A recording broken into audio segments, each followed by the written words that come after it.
Hello नमस्कार, कैसे हैं आप लोग। स्वागत है आपके अपने यूट्यूब चैनल टेंथ एक्सप्रेस पे। देखिए आज जो हम लोग पढ़ने वाले हैं क्लास 10th की पॉलिटिकल साइंस जो कि बिहार बोर्ड का बुक है एससीईआरटी के बुक से उसका पुस्तक का प्रश्नावली जो है चैप्टर फर्स्ट का हम लोग देखने वाले हैं। तो चैप्टर फर्स्ट हम लोग जो है कंप्लीट कर लिए हैं। पार्ट 1 पार्ट 2 पार्ट 3 में आप लोग जो है यूट्यूब पे वीडियो देख सकते हैं प्लेलिस्ट में। चलिए हम लोग जो चैप्टर पहला का क्वेश्चन आंसर देखते हैं, बुक वाला जो क्वेश्चन आंसर है। तो चलिए देखिए यहाँ पे जो है पहला प्रश्न है, हर सामाजिक विविधता सामाजिक विभाजन का रूप नहीं लेती है कैसे। देखिए यहाँ पे क्वेश्चन पूछा जा रहा है, क्वेश्चन को पहले समझना पड़ेगा। बोल रहा है कि हर सामाजिक विविधता, हर सामाजिक जो है विविधता विभाजन का रूप नहीं लेता है, सामाजिक विभाजन का रूप नहीं लेता है कैसे। माने हर एक जो है सामाजिक विभिन्नता जो है सामाजिक विभिन्नता का रूप नहीं लेती है कैसे, ये हम लोग को बताना है। चलिए उसका उत्तर देते हैं हम लोग। इसका उत्तर क्या दे सकते हैं, हर सामाजिक विविधता सामाजिक विभाजन नहीं बनती है क्योंकि अगर लोग एक दूसरे की विविधताओं को स्वीकार करें, अगर लोग एक दूसरे की विविधताओं को स्वीकार करें और उनके आधार पर भेदभाव न करें और उनके आधार पर भेदभाव न करें तो समाज में विभाजन नहीं होता है। तो समाज में विभाजन नहीं होता, तो समाज में विभाजन नहीं होता है। जब लोग अपनी पहचान को दूसरों से बेहतर मानने लगते हैं तब यह विविधता विभाजन का रूप ले लेती है। देखिए कहने का मतलब कुल मिला के बात यह है कि हर जो है सामाजिक विविधता सामाजिक विभाजन का जो है रूप नहीं लेती है। अगर लोग एक दूसरे की विविधता को एक दूसरे का विविधता को स्वीकारे कि ये अन्य जाति धर्म से हो, लोग उनको जो है स्वीकारे और उनके साथ जो है भेदभाव न करे तो समाज विभाजित कभी नहीं होगा। तो ऐसे में समाज विभाजित नहीं होगा, ऐसे में जो है दो धर्मों के बीच में जो है मतभेद नहीं होंगे, जाति धर्म को लेके लोगों में दिक्कत नहीं होंगे, तो कभी नहीं समाज का जो है विभाजन हो सकता है इतना विविधता होने के बावजूद भी। लोग जो क्या करते हैं, लोग अपनी पहचान को दूसरे से बेहतर मानने लगते हैं। लोग जो है अपनी पहचान को जो है दूसरों से बेहतर मानने लगते हैं तब यह विभाजन का रूप ले लेती है। देखिए लोग जब अपने आप को श्रेष्ठ समझेंगे कि हम जो है इस धर्म से हैं, बाकी जो धर्म जो है सबका धर्म नीचा है, तो इस स्थिति में जो है सामाजिक विभाजन का रूप ले लेती है। तो आप लोग जो है यहाँ से इसका उत्तर लिख सकते हैं पहला का। चलिए दूसरा प्रश्न पे हम लोग देखते हैं। दूसरा प्रश्न है, सामाजिक अंतर कब और कैसे सामाजिक विभाजनों का रूप ले लेती है। सामाजिक अंतर कब और कैसे सामाजिक विभाजन का रूप ले लेती है। देखिए सामाजिक अंतर जो है अब विभाजन का रूप कैसे ले लेगी, इसका उत्तर हम लोग जानते हैं। तो देखिए जब सामाजिक अंतर जैसे जाति धर्म भाषा के आधार पर लोग एक दूसरे से खुद को अलग मानने लगते हैं। कहने का मतलब जाति धर्म भाषा के आधार पर लोग एक दूसरे से जो है अलग मानने लगते हैं कि हम जो है ये जाति का है, वह जो है अलग धर्म का है और ये जो है अलग भाषा बोलता है। इस प्रकार से लोग जो है एक दूसरे को अलग मानने लगते हैं और भेदभाव करते हैं और उनके साथ क्या करते हैं, भेदभाव करते हैं कि तुम जो है मराठी है, तुम जो है तमिल है कि नहीं। भाषा के आधार पे हो गया, धर्म के आधार पे हिंदू मुस्लिम होने लगेगा, सिख ईसाई। फिर जाति जो है देखिए हिंदू धर्म में ही कितनी सारी जातियां हैं, इसको लेके जो है दिक्कत हो जाता है। तब ये अंतर सामाजिक विभाजन में बदल जाता है, तब ये अंतर क्या हो जाता है, सामाजिक विभाजन में बदल जाता है। विशेषकर जब कोई समूह अपने आप को दूसरे से श्रेष्ठ या निम्न समझे। विशेषकर यह बात तब आता है जब कोई समूह, जब किसी धर्म के समूह जो है एक दूसरों से श्रेष्ठ या अपने आप को निम्न स्तर का समझते हैं, तब यह विभाजन संभव हो पाता है, संभव हो जाता है। तो यहाँ से आप लोग जो है दूसरा का जो है आंसर लिख सकते हैं। दूसरा नंबर प्रश्न का जो है यहाँ से आप लोग आंसर लिख सकते हैं। चलिए तीसरा प्रश्न हम लोग देखते हैं। तीसरा जो प्रश्न है, सामाजिक विभाजनों की राजनीति के परिणाम स्वरूप ही लोकतंत्र के व्यवहार में परिवर्तन होता है। सामाजिक विभाजनों की राजनीति के परिणाम स्वरूप ही लोकतंत्र के व्यवहार में परिवर्तन होता है। भारतीय लोकतंत्र के संदर्भ में इसे स्पष्ट करें। भारतीय लोकतंत्र के संदर्भ में इसे क्या करना है, स्पष्ट करना है। क्या भारतीय लोकतंत्र के अंदर जो है यह सही है, सामाजिक विभाजन की राजनीति के परिणाम स्वरूप ही लोकतंत्र में व्यवहार परिवर्तन है। तो चलिए देखते हैं हम इसका उत्तर। तीसरा प्रश्न का जो उत्तर देखेंगे हम लोग, भारत में कई जाति धर्म और भाषा के समूह हैं। ये बिल्कुल सही है, भारत जो है एक विशाल देश है और यहाँ पे कई जाति धर्म और भाषा के लोग के समूह हैं। जब ये समूह अपने हितों की राजनीति में उठाते हैं, जब ये जो समूह होते हैं अपने हितों को, अपनी ख्वाहिशों को, अपनी दिक्कत परेशानी को जो है राजनीति में उठाते हैं, तो इससे लोकतंत्र में भागीदारी बढ़ती है। तो इससे लोकतंत्र में क्या होती है, भागीदारी बढ़ती है और सरकार को सभी वर्गों के बारे में सोचना पड़ता है, और सरकार को जो है सभी वर्गों के बारे में सोचना पड़ता है। इससे लोकतंत्र और मजबूत होता है। कहने का मतलब सभी की हिस्सेदारी से जो है, सभी जाति, धर्म और भाषा से जो है लोकतंत्र और भी क्या होती है, मजबूत होती है। लोकतंत्र क्या होती है, और भी मजबूत होती है। क्योंकि देखिए सभी जाति धर्म के लोगों को जो है कहीं ना कहीं सरकार में जो है भागीदारी करने का मौका मिलता है। चाहे वो वोट दे के हो, चाहे वो चुनाव में जीत के जाए, कहीं ना कहीं सबको जो है भागीदारी मिलती है। तो यहाँ से हम लोग देखेंगे क्या कि जाति धर्म और भाषा, विभिन्न जाति धर्म और भाषा के जो समूह होते हैं वो अपने हितों की बात जो है राजनीति में करते हैं, है कि नहीं, कि मेरे साथ ये दिक्कत है, ये परेशानी है। तो इससे जो है लोकतंत्र में भागीदारी बढ़ती है, और सरकार को भी उस वर्ग के बारे में जो है सोचना पड़ता है। सरकार को भी उस वर्ग के बारे में सोचना पड़ता है। इससे लोकतंत्र और भी मजबूत होता है। तो आप लोग जो है तीसरा का आंसर यहाँ से लिख सकते हैं। चलिए चौथा प्रश्न का बात करें। चौथा प्रश्न जो है यहाँ पे गलत प्रिंट हो गया है। 70 क्या होना चाहिए यहाँ पे, 70 तो यहाँ पे होना चाहिए 70 के दशकों से आधुनिक दशकों के बीच भारतीय लोकतंत्र का सफर सामाजिक न्याय के संदर्भ में, किसके संदर्भ में बताना है, सामाजिक न्याय के संदर्भ में उसका जो है संक्षिप्त में जो है वर्णन करना है। उसका संक्षिप्त जो है वर्णन करना है कि 70 के दशक से, कितना के दशक से, 70 के दशक से जो है आधुनिक दशकों के बीच, जो आधुनिक दशक अभी चल रहा है, कि लोकतंत्र का सफर में जो है सामाजिक न्याय के संदर्भ में जो है संक्षिप्त वर्णन करना है। चलिए इसका आंसर हम लोग जानते हैं, इसका उत्तर। तो देखिए इसका उत्तर हो जाएगा, शुरुआती दशकों में भारत में केवल राजनीति समानता, जैसे वोट देने का अधिकार, यानी कि लोगों को जो है राजनीति में समानता दिया जाता था, जैसे कि वोट देने का अधिकार पर जोर दिया गया। लेकिन धीरे धीरे सामाजिक और आर्थिक न्याय की ओर भी ध्यान दिया गया। लेकिन धीरे धीरे जो है ये चीज करके जोर देने के बाद भी धीरे धीरे सामाजिक आर्थिक न्याय की ओर भी ध्यान दिया गया। जैसे आरक्षण की बात हो, जैसे जो है आरक्षण की बात हो, वैसे ही शिक्षा का अधिकार, फिर महिलाओं और पिछड़ों को विशेष सुविधाएं देना, ये सब जो है लोकतंत्र में सफल रहा। ये सब जो है आधुनिक दशकों में जो है बदलाव हुए कि लोगों को जो है आरक्षण मिला, फिर देखिए शिक्षा का अधिकार मिला, ये समानता दिखाई गई सभी लोगों के साथ, महिला हो या फिर पिछड़े वर्ग के लोग, उन्हें जो है विशेष सुविधाएं दी गई। उन्हें क्या दी गई, विशेष सुविधा। और कहीं ना कहीं ये सब जो है आधुनिक बदलाव हैं 70 से लेके अभी तक के। चलिए अगला जो हम लोग जानते हैं, अगला प्रश्न है प्रश्न संख्या 5। तो प्रश्न संख्या 5 में हम लोग देखेंगे सामाजिक विभाजनों की राजनीति का परिणाम किन किन चीज़ों पर निर्भर करती है। सामाजिक, देखते इसका उत्तर। देखिए किन किन चीज़ों पर निर्भर करती है, इस बात पर निर्भर करती है कि पहला देखेंगे लोग विविधताओं को कैसे देखते हैं। लोग विविधताओं को कैसे देखते हैं, कैसे देखते हैं, देखिए कैसे देखेंगे, आपसी सहयोग या टकराव के रूप में। लोग विविधताओं को कैसे देखते हैं, आपसी सहयोग है या फिर आपसी टकराव है, इसके रूप में लोग जो है विविधताओं को देखते हैं। फिर जो है हम लोग गौर नंबर देखते हैं, दूसरा नंबर, राजनेता और राजनीतिक दल सामाजिक विभाजनों का उपयोग किस प्रकार करते हैं। राजनेता हो या फिर राजनीतिक दल हो, वो सामाजिक विभाजन, समाज में जो विभाजन हो रहा है का उपयोग किस प्रकार करते हैं, अपने वोट के लिए या फिर उनको जो है वृद्धि विकास के लिए, उनको जो है सहायता पहुंचाने के लिए, कि अपने वोट के लिए या उनके भलाई के लिए। चलिए अगला जो देखते हैं गौर नंबर, देश में लोकतंत्र कितना मजबूत है। अपने देश में जो है लोकतंत्र कितना मजबूत है, क्या वहाँ सबको समान अधिकार मिलते हैं, क्या वहाँ सबको जो है समान अधिकार मिलते हैं। इन सब चीज़ों पर जो है सामाजिक विभाजन जो है, सामाजिक विभाजनों की राजनीति का परिणाम डिपेंड करती है कि नहीं। चलिए ये था 5 का उत्तर। अगला जो हम लोग देखते हैं 6 का उत्तर।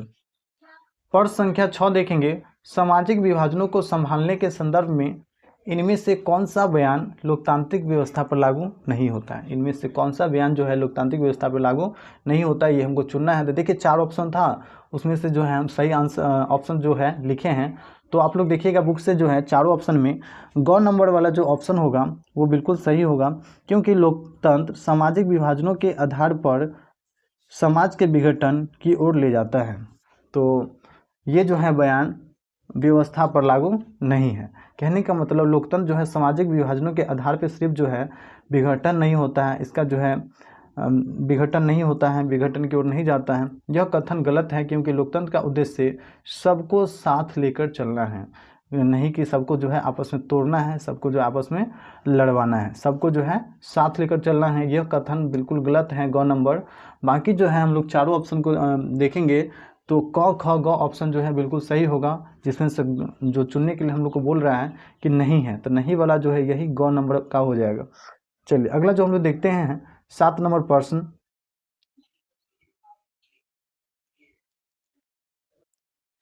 देखिए 7 नंबर जो प्रश्न है, निम्नलिखित 3 बयानों पर जो है विचार करें। दिए गए हैं निम्नलिखित 3 बयानों पर जो है विचार करने के लिए बोला जा रहा है। तो देखिए यहाँ पे जो है विचार करेंगे हम लोग, तो पता चलेगा कि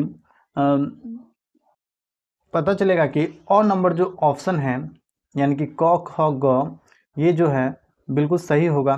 क्योंकि अगर हम लोग क नंबर पढ़ते हैं तो लिखा होगा यहाँ पे, जब सामाजिक अंतर एक दूसरे से मिलते हैं, जब सामाजिक अंतर एक दूसरे से मिलते हैं तब विभाजन होता है।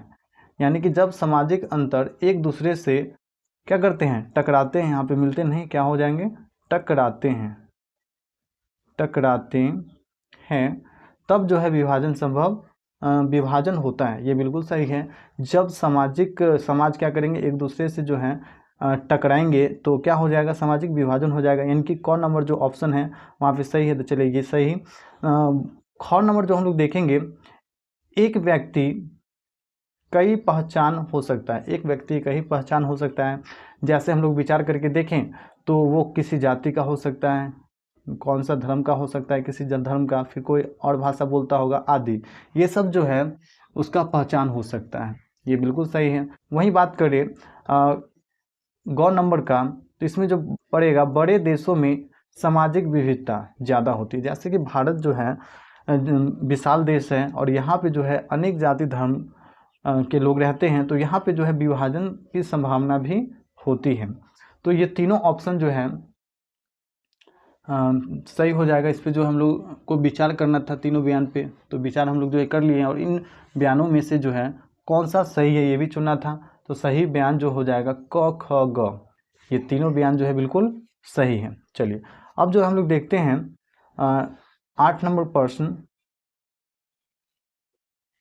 तो देखिए 8 नंबर प्रश्न हम लोग देखेंगे कि निम्नलिखित व्यक्तियों में कौन लोकतंत्र के विरोधी नहीं थे। तो इसमें से भी आपको जो है 4 ऑप्शन दिया गया था, तो आप लोग जो है चारों ऑप्शन में से जो चुनेंगे, घ नंबर ऑप्शन चुनेंगे, जेड गुडी। क्या चुनेंगे, जेड गुडी, क्योंकि वहाँ पे ऑप्शन में है क नंबर ऑप्शन में किंग मार्टिन लूथर, वहीं ख नंबर ऑप्शन था महात्मा गांधी। फिर ग नंबर देखेंगे हम लोग तो Tommy Smith and John Collins, और घ नंबर देखेंगे तो जेड गुडी। तो यहाँ पे जो है लोकतंत्र में रंगभेद के विरोधी नहीं थे, तो यहाँ पे आप लोग का बिल्कुल सही आंसर हो जाएगा जेड गुडी। क्या हो जाएगा, जेड गुडी। अब इनके बारे में देखेंगे तो जेड गुडी ने रंगभेद का विरोध नहीं किया था, रंगभेद का विरोध नहीं किया था, बल्कि उन पर रंग भेदी टिप्पणी करने का आरोप था। बाकी सभी जो है रंग भेद के खिलाफ थे। तो कौन नहीं थे, तो जेड गुडी जो है नहीं थे। वहीं बात करें किंग मार्टिन लूथर, तो ये भी विरोधी थे। वहीं बात करें महात्मा गांधी, फिर टॉमी स्मिथ, जॉन कॉलिंस, ये सब जो थे रंग भेद के विरोधी थे, और जो नहीं थे वो थे जेड गुडी। तो आप लोग का घ नंबर ऑप्शन जो है बिल्कुल सही हो जाएगा। चलिए 9 नंबर प्रश्न देखते हैं हम लोग। मिलान करना है। 9 नंबर प्रश्न में क्या करना है, निम्नलिखित का मिलान करें। तो चलिए देखते हैं। पहले यहाँ पे आप लोग को क ख ग में दिया रहेगा, तो सही मिलान हम लोग जो है देख लेते हैं। यहाँ पे देखिएगा कि पाकिस्तान जो है, पाकिस्तान कैसा स्टेट है, तो इस्लामिक स्टेट है, इस्लामिक देश है। वहीं बात करें हिंदुस्तान, तो हिंदुस्तान में जो है धर्मनिरपेक्षता है, क्या है, धर्मनिरपेक्ष है। वहीं बात करें इंग्लैंड का, तो इंग्लैंड जो है प्रोटेस्टेंट है, प्रोटेस्टेंट है, ठीक है। इंग्लैंड क्या है, प्रोटेस्टेंट है।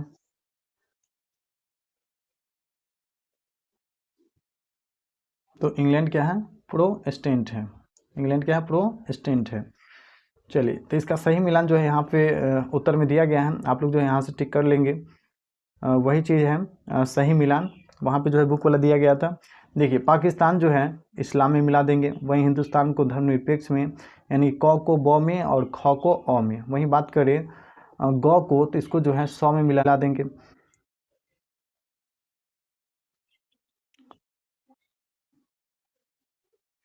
चलिए प्रश्न संख्या 10 हम लोग देखते हैं। प्रश्न संख्या 10 हम लोग देखते हैं, भावी समाज में लोकतंत्र की जिम्मेदारी और उद्देश्य पर एक संक्षिप्त टिप्पणी लिखें। जो आगे आने वाला पीढ़ी है उस पर जो है लोकतंत्र की जिम्मेदारी और उद्देश्य का जो है, इसका जो है संक्षिप्त में टिप्पणी लिखना है। संक्षिप्त में क्या करना है? टिप्पणी लिखना है। तो चलिए इसका उत्तर हम लोग जानते हैं। लोकतंत्र का उद्देश्य ऐसा समाज बनाना है, लोकतंत्र का उद्देश्य ऐसा समाज बनाना है जहां सभी को समान अधिकार, सम्मान और अवसर मिले। भावी समाज में लोकतंत्र की जिम्मेदारी है कि वह न्याय, समानता और सहभागिता को बढ़ावा दे। तो कहने का मतलब यहाँ पे बात ये है कि इसका उद्देश्य ऐसा समाज बनाना है, लोकतंत्र का उद्देश्य ऐसा समाज बनाना है जहाँ सभी को जो है समान अधिकार मिले। ये नहीं कि किसी एक धर्म को जो है विशेष अधिकार है और कोई दूसरा धर्म को जो है वो अधिकार बिल्कुल नहीं है। तो सभी को यहाँ पे समान मौका दिया जाए, सभी का जो है सम्मान भी करना पड़ेगा, सभी को क्या करना पड़ेगा? सम्मान भी देना पड़ेगा। और सभी को जो है अगर अवसर दे रहे हैं तो समान अवसर भी देंगे, है कि नहीं? कहीं से कोई भेदभाव नहीं करेंगे। वही अगली पीढ़ी का बात करें तो उनकी जिम्मेदारी यह है कि वह न्याय, समानता और सहभागिता को बढ़ावा दे। न्याय, समानता और सहभागिता को क्या करे? वो बढ़ावा दे। ये जो है भावी समाज में लोकतंत्र की जिम्मेदारी है। ये जो है भावी समाज में जो है लोकतंत्र की जिम्मेदारी है कि वो न्याय से काम चले, न्याय पे, समानता पे और सहभागिता को, ये सबको जो है बढ़ावा दे, है कि नहीं? सबको जो है न्याय मिलना चाहिए, सबको जो है समान अवसर भी, समानता भी मिलना चाहिए और सबकी जो है सहभागिता भी होना चाहिए। चलिए प्रश्न संख्या 11 हम लोग देखते हैं। प्रश्न संख्या 11, तो देखिए भारत में किस तरह जातिगत असमानताएं जारी हैं, स्पष्ट करें।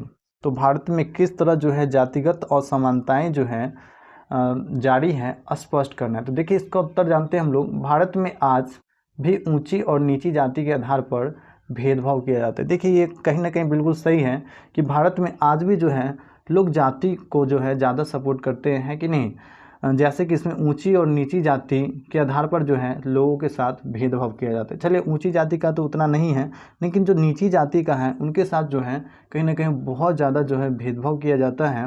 वहीं बात करें कुछ जातियों को शिक्षा, रोजगार और सामाजिक सम्मान में पिछड़ा माना जाता है। तो वहीं कुछ जाति का बात करें तो उनको शिक्षा, रोजगार और सामाजिक सम्मान में पिछड़ा माना जाता है। हालांकि कानूनन सभी को समान अधिकार प्राप्त है। देखिए कानून के आधार पर तो संविधान दिया गया है कि सबके साथ जो है समान अधिकार करेंगे, है कि नहीं? सबको जो है स्वतंत्रता का अधिकार दिया गया है, जैसे कि आप लोगों को पिछले वीडियो में पढ़ा चुके हैं, है कि नहीं? अनुच्छेद 15, अनुच्छेद 19 के बारे में। वहीं बात करें तो यहाँ पे देखा जाए तो लोग जो है एक दूसरे से जो है जाति के आधार पर भी भेदभाव करते हैं। वहीं जो है कुछ जातियाँ जो है शिक्षा, रोजगार, सामाजिक सम्मान में पिछड़ा माना जाता है। और ये सब जो है कहीं ना कहीं कानून के खिलाफ है। और कानून क्या बोलता है? जो सबको जो है समान अधिकार प्राप्त है। चलिए अगला प्रश्न लोग देखते हैं, प्रश्न संख्या 12। तो प्रश्न संख्या 12 आप लोग देखेंगे, क्या सिर्फ जाति के आधार पर भारत में चुनावी नतीजे तय नहीं हो सकते? इसके 2 कारण बताइए। क्या सिर्फ जाति के आधार पर भारत में जो है चुनावी नतीजे तय नहीं हो सकते? इसके 2 जो है कारण बताना है।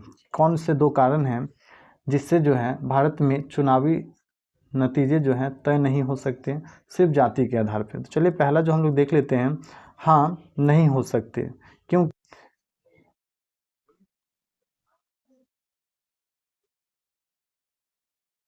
तो चलिए इसका उत्तर जानते हैं हम लोग। हाँ नहीं हो सकते, क्योंकि पहला कारण हम लोग देखेंगे, एक ही जाति के लोग अलग अलग दलों को वोट देते हैं। क्योंकि देखिए जो भारत है वो शिक्षित है, भारत कैसा देश है? शिक्षित है। सभी लोग जो यहाँ पे शिक्षा ग्रहण कर रहे हैं और जो सोचने वाले हैं, जो देश के प्रति सोचते हैं, जो जाति धर्म को नहीं मानते हैं, है कि नहीं? सबको जो है सम्मान करते हैं, सभी जाति धर्म को, जो चाहते हैं कि देश आगे बढ़े, वो लोग जो है कोई और भी जाति का हो और उनका जाति का लोग जो है यदि खड़ा हो चुनाव में, तो उनको अगर वो गलत हो तो उनको वोट ना देकर विभिन्न जाति धर्म को वोट करते हैं, है कि नहीं, जिससे उनका देश का विकास हो, है कि नहीं, जिससे जो है देश का विकास हो। ये तो पहला कारण हो गया। अब जो है हम लोग दूसरा कारण देखते हैं। लोग अब विकास, नेता की छवि और स्थानीय मुद्दों को देखकर वोट करते हैं। अब जो है लोग क्या करते हैं, विकास देखेंगे लोग कि कितना जो है डेवलपमेंट हुआ है, नेता कैसा है कि नहीं, क्रिमिनल टाइप का तो नहीं है कि नहीं, ये कैसे पिछले 5 साल में जो है कार्य किया है, ये सबको देखा जाता है। वही स्थानीय मुद्दा, ये जो स्थानीय मुद्दा है वो सॉल्व हुआ है कि नहीं, है कि नहीं, ये सब देखकर जो है वोट करते हैं। क्योंकि लोग जो है अब समझदार हो चुके हैं, है कि नहीं, लोग जो है पढ़े लिखे हो गए हैं कि नहीं, उनको जो है ज्ञान हो गया है, तो उनको जो है अब जाति धर्म से कोई लेना देना नहीं है कि नहीं। देखिए जाति है ठीक है, धर्म है ठीक है, लेकिन जो है देश का विकास भी होना चाहिए। ये नहीं कि हम अपनी जाति को जो है वोट देकर उनको जिता दिए और वो हमारे साथ जो है हमको भी लूट रहे हैं और साथ साथ हमारे देश को जो है खोखला कर रहे हैं, है कि नहीं। हम ऐसे व्यक्ति को चुनेंगे जो देश का क्या करें, विकास करें, देश का विकास करें और जो है कहीं ना कहीं रोजगार देने की बात करें। ये नहीं कि हिंदू मुस्लिम करके जो है आपस में लड़वाने के काम करें। ठीक है, अगला प्रश्न लोग देखते हैं, प्रश्न संख्या 13। तो प्रश्न संख्या 13 में देखेंगे, सांप्रदायिक राजनीति की व्याख्या दें और उदाहरण दें। सांप्रदायिक राजनीति का जो है व्याख्या करना है और इसका जो है उदाहरण देना है। ये प्रश्न संख्या 13 है। तो चलिए इसका जो है सांप्रदायिकता राजनीति का जो है ब्यौरा देना है और एक एक जो है उदाहरण भी देना है, इसका एक एक इसका उदाहरण भी देना है। तो चलिए इसका उत्तर हम लोग जानते हैं। जब राजनीति धर्म के नाम पर की जाती है, जब राजनीति जो है धर्म के नाम पे की जाती है तो उसे सांप्रदायिक राजनीति कहते हैं। और उदाहरण के लिए देखा जाए तो किसी दल का सिर्फ एक धर्म विशेष को बढ़ावा देना। चुनाव में कोई एक दल खड़ा हो गया, किसी एक धर्म को जो है विशेष टारगेट कर रहा है कि नहीं, उनका जो है बुराई कर रहा है दूसरे धर्म का और अपने धर्म का जो है बड़ाई कर रहा है। तो कहने का मतलब ये कहीं ना कहीं सांप्रदायिकता राजनीति है। कैसी राजनीति है, सांप्रदायिकता जो है राजनीति है और जाति धर्म के नाम पर जो है वोट की जाती है कि नहीं, तो उसे जो है सांप्रदायिक राजनीति कहते हैं। सिर्फ धर्म के नाम पे, किसके नाम पे, धर्म के नाम पे अगर वोट ले रहा है कोई दल तो वो जो है सांप्रदायिक राजनीति कर रहा है कि नहीं। और किसी धर्म का सिर्फ एक, किसी दल का सिर्फ एक धर्म विशेष को बढ़ावा देना, ये सब सांप्रदायिक राजनीति का उदाहरण हो गया। वहीं बात करें हम लोग प्रश्न संख्या 14 का, प्रश्न संख्या 14 का, तो जीवन के वे पहलू, जीवन के वे पहलुओं का जिक्र करें। किसका जिक्र करना है, जिक्र करना है जिसमें भारत में स्त्रियों के साथ भेदभाव है या वे कमजोर स्थिति में है। कहने का मतलब शॉर्ट फॉर्म समझते हैं इस क्वेश्चन को। जीवन के वे पहलू जिनमें भारत के स्त्रियों की स्थिति कमजोर है, उनकी जो है जिक्र करना है, उन पहलुओं का जो है जिक्र करना है, उनके बारे में जो है बताना है जिसमें जो है भारत में स्त्रियों को स्थिति जो है कमज़ोर है, स्त्रियों की स्थिति जो है कमज़ोर है। तो चलिए पहला जो स्थिति देखते हैं, शिक्षा। शिक्षा का बात करें तो इसमें जो है भारत में स्त्रियों की स्थिति जो है कमज़ोर है। लड़कियों की पढ़ाई में रुकावट हो जाती है, लड़कियों की पढ़ाई में रुकावट होती है। चलिए अभी तो घिस तिर के जो है बीएससी कर लेते हैं, बीए कर लेते हैं, यानी कि ग्रेजुएट तक पीजी तक कर लेते हैं। लेकिन पहले के समय जो है 8 क्लास पढ़ी और वहाँ पे जो है उनका विवाह कर दिया जाता था, उनका जो है शादी ब्याह कर दिया जाता था। अब वो जो है घर संभालेगी कि जो है वो पढ़ेंगी, है कि नहीं, उनको जो है घर से बाहर नहीं निकलने दिया जाता था, जिनके कारण जो है वो आगे की पढ़ाई नहीं कर पाते थे, है कि नहीं। ज़्यादा दिन का नहीं, 10-15 ही साल का बात करें, है कि नहीं। अभी भी ऐसे ऐसे गांव हैं जिनमें जो है 8 क्लास पढ़ लिए वो बहुत हो गया, है कि नहीं। 10th क्लास मैट्रिक का भी एग्ज़ाम नहीं दे पाते हैं, ऐसी ऐसी लड़कियाँ मिलेंगी आपको। लेकिन अभी जो है बहुत चीज़ बदला है और अभी जैसे कि नया नया नियम कानून, नया नया जो है स्कीम ला रहा है सरकार, तो उसमें जो है लड़कियों की भागीदारी हो रही है और लड़कियां कहीं ना कहीं जो है अभी उच्च शिक्षा जो है प्राप्त कर रही हैं। चलिए दूसरा देखेंगे हम लोग, नौकरी की स्थिति। नौकरी की स्थिति में बात करें तो कम महिला कामकाजी हैं, नौकरी की स्थिति में भी जो है कम महिला कामकाजी हैं, क्योंकि कितना लोग का तो मानना है कि महिला सिर्फ जो है घर में रहेगी। महिला कहाँ रहेगी? घर में, और घर में ही उनको जो है चूल्ही चौका करना है, खाना बनाना है और बच्चों को संभालना है। महिला जो है बाहर के लिए नहीं बनी हुई है, बाहर में जो है काम करने के लिए बिल्कुल नहीं बनी। ये कितना का अवधारणा होता है, अभी भी लोगों का गाँव घर में मानना है कि नहीं?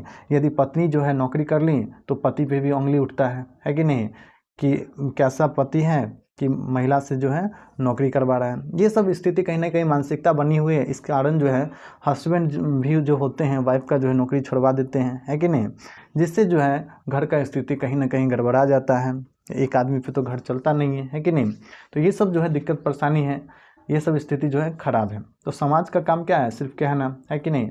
सपोर्ट पैसा कमाना तो आप ही लोग को पड़ेगा। वही बात करें 3 नंबर का, तो राजनीति में भी जो है महिलाओं का प्रतिनिधित्व कम है। राजनीति का भी बात करें तो महिला का जो है प्रतिनिधित्व कम है। ये 3 पहलुओं का बात करें, 3 सभी में जो है महिलाओं की प्रतिनिधित्व जो है कम है, उनका स्थिति जो है कमज़ोर है। राजनीति में भी लेकिन सरकार जो है आरक्षण देके, है कि नहीं, महिलाओं के लिए राजनीति में कहीं ना कहीं लाने का प्रयास करता है कि सभी स्त्री पुरुष दोनों का जो है समान अधिकार हो राजनीति में। यहाँ भी नहीं हो पाता है तो क्या करते हैं?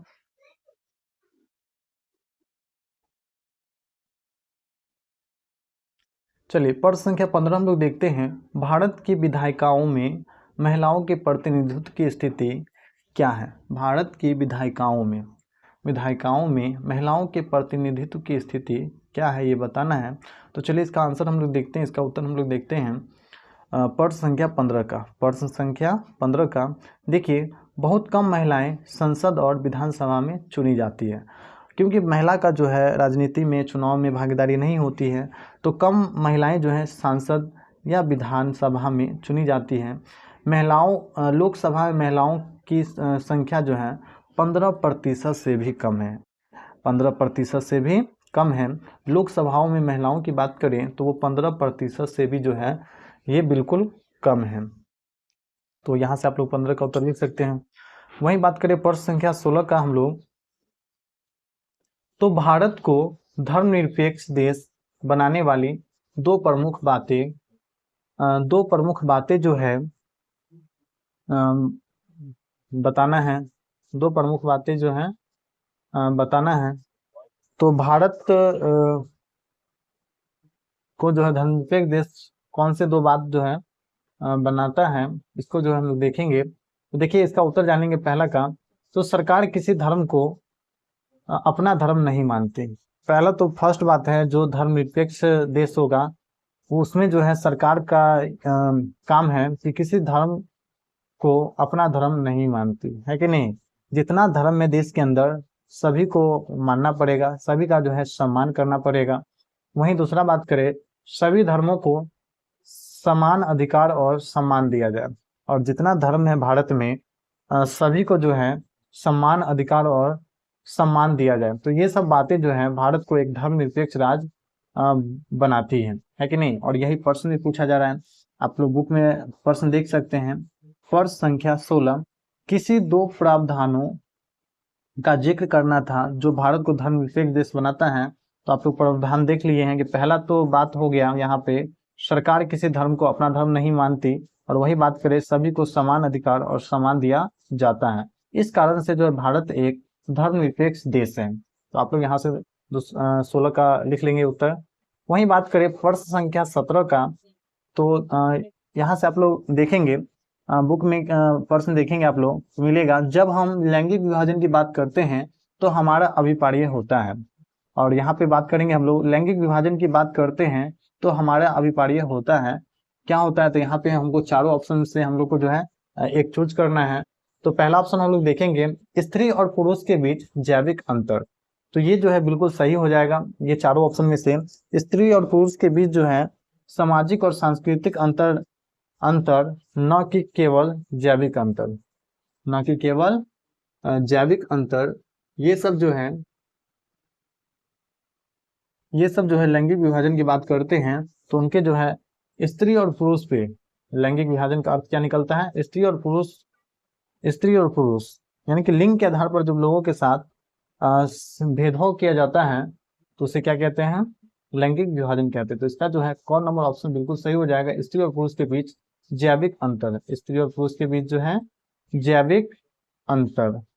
तो कौन नंबर ऑप्शन जो है बिल्कुल सही हो जाएगा। चलिए प्रश्न संख्या 18 हम लोग देखते हैं। तो प्रश्न संख्या 18 भी जो है ऑब्जेक्टिव है। इसमें से जो है चारों ऑप्शन में से एक ऑप्शन चुनना है कि भारत में महिलाओं के लिए आरक्षण की व्यवस्था है।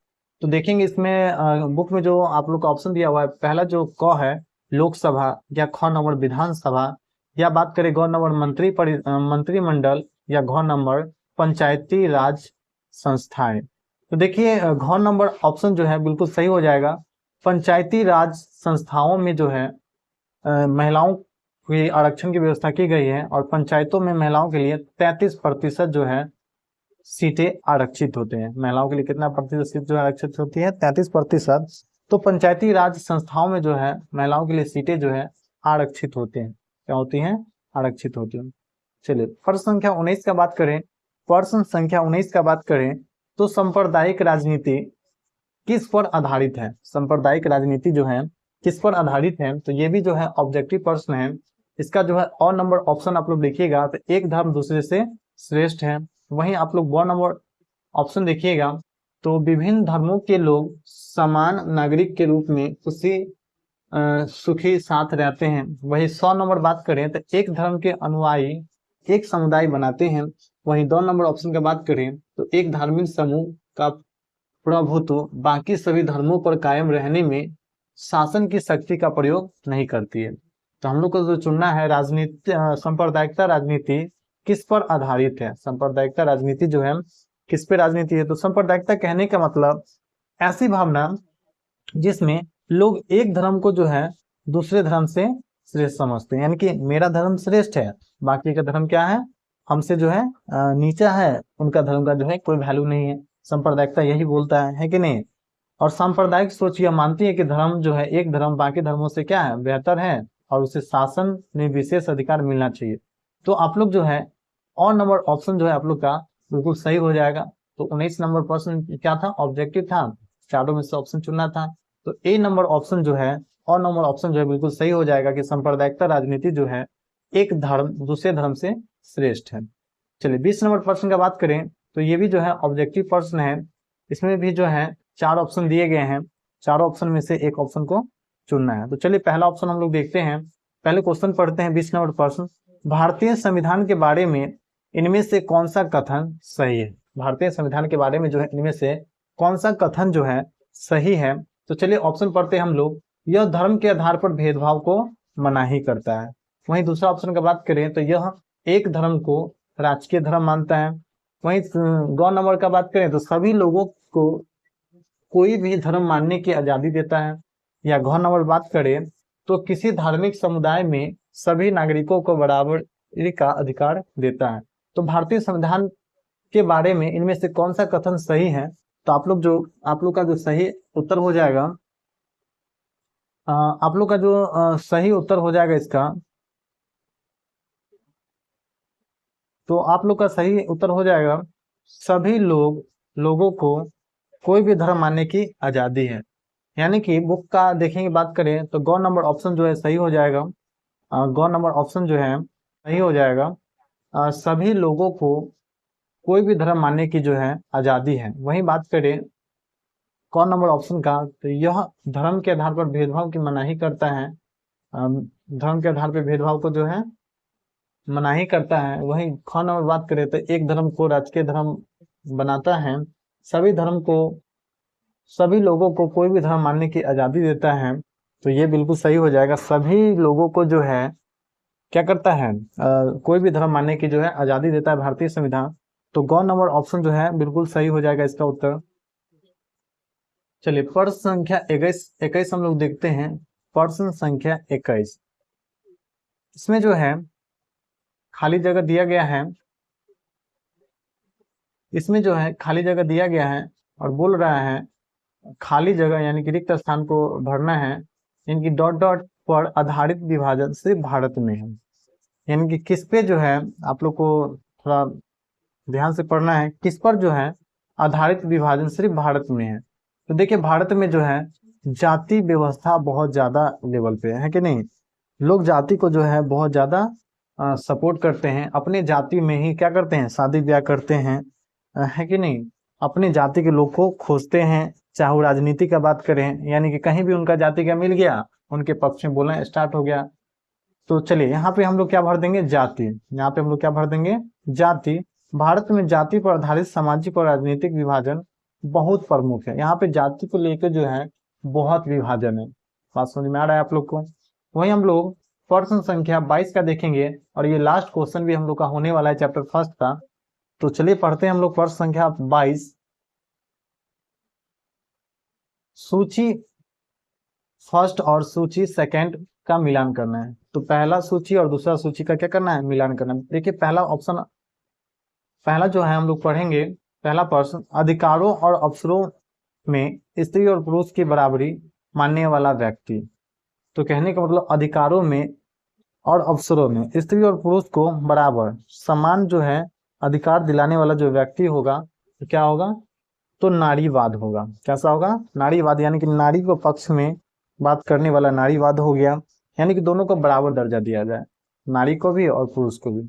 वही बात करें दूसरा का, तो धर्म के समूह का मुख्य आधार मानने वाला व्यक्ति, धर्म के समूह का मुख्य अधिकार मानने वाला, मुख्य आधार मानने वाला व्यक्ति जो है वो धर्मनिरपेक्ष हो जाएगा। क्या हो जाएगा, वो धर्मनिरपेक्ष।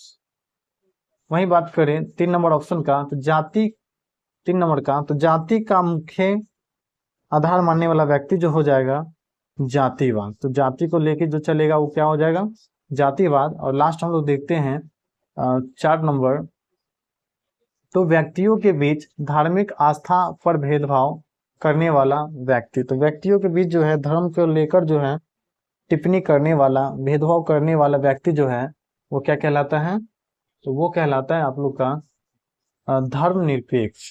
क्या कहलाता है, वो भेदभाव न करने वाला जो है व्यक्ति क्या कहलाता है, धर्मनिरपेक्ष। और धर्मनिरपेक्ष में बोला भी जाता है ऐसा विचारधारा जिसे सभी धर्मों का जो है सम्मान किया जाएगा, है कि नहीं। और जो धार्मिक आस्था पर भेदभाव न करेगा, नहीं करेगा व्यक्ति, उसको क्या बोलेंगे, धर्मनिरपेक्ष बोलेंगे। देखिए यहाँ पे मिस्टेक देखेंगे, प्रश्न संख्या 2 में धर्म को समूह का अधिकार मानने वाला का सही मिलान जो है क है सांप्रदायिकता होना चाहिए। क्या होना चाहिए, सांप्रदायिकता।